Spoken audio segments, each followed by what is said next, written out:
AP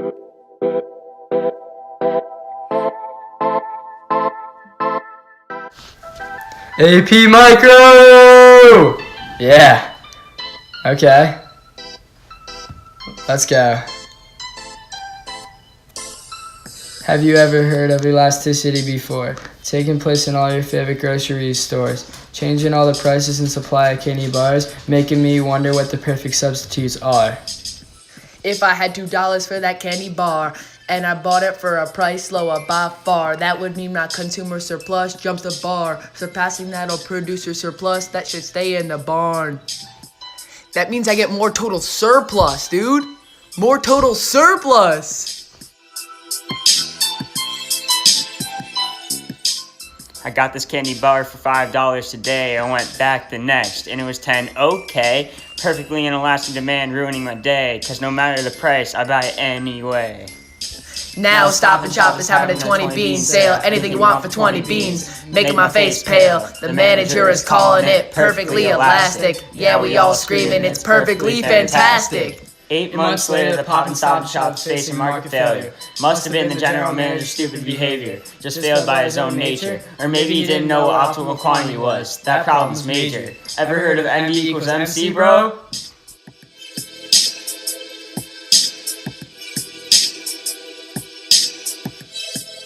It's cross price elasticity of demand. It's a simple fact. Shows the relationship and what goods impact. Above one can show that they are substitutes, while negative show their complementary attributes.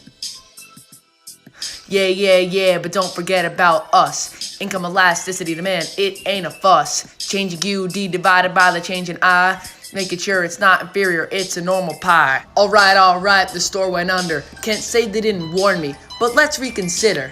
The long run, the short run, what's gotta be done. Let's say we made a store.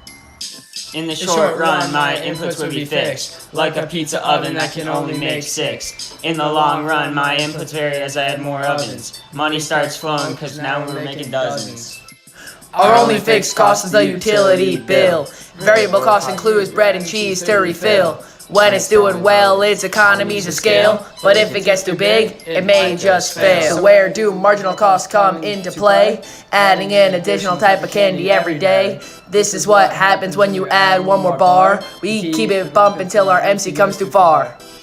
The sunk costs are long gone. Can't recover them or respawn. Like a big ticket to a basketball game. Lose it and don't let it affect decision making.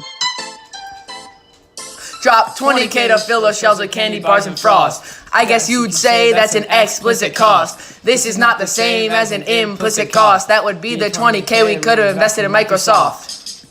Now we're making lots of money to spend. Candy bar eating is now a new trend. Take the profit and minus all the sweets and chocolate. Now we've got our accounting profit.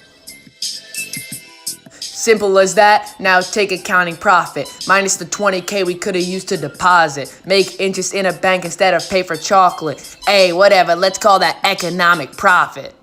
At this point in time, let's focus on utility. The more you get it, the more it's diminishing. The first candy bar you eat grants you satisfaction. 5 bars later, you'll have a bad reaction. A new customer walks in, decide what to get. Either 5 candy bars or 2 pens instead. These 2 items have many consumption bundles. He has to find out his optimal bundle. He tries to buy 6 bars, but he can't. He can't go over his budget constraint. He makes a certain income and can't spend more. Unless prices go down, he stays poor. When 2 points give the same satisfaction, you are indifferent about the transaction. These are plotted on an indifference curve. 2 consumption bundles can both be observed. To compare bundles, you use MRS. For the slopes to be the same, you have to assess. When the slopes are equal, the bundle's the best. And if it's not equal, it's time to stress. Candy bars are ordinary and also name brand. This means it follows the law of demand. As price goes up, QD falls, and vice versa, so shout it in the halls. When 2 goods are complements, they complement each other. The indifference curve will meet them in the corner. Like candy bars and milk, you buy one with the other. The last thing I want to talk about is present value. Affected by interest rates, it is like a Q.